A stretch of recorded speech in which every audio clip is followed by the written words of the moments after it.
makes the transition a little bit easier when you know what the head coach expects and what his vision is. Those are very similar.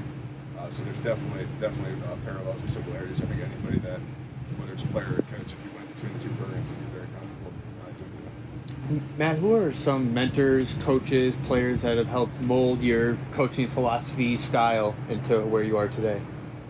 Yeah, so obviously Coach Harbaugh, I got my start as a graduate assistant under him, so he's had a huge impact on me.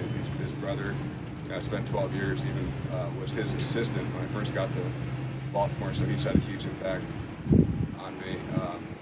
And then the neat thing about the NFL too is players really teach you a lot, because there's guys who are veteran players who really know their position better than a lot of coaches in terms of they're not coaches in terms of the scheme and those types of things, but with technique and how they play the position, you can learn a ton from players. I think about guys like Ed Reed, being in a DB room with him when I was young.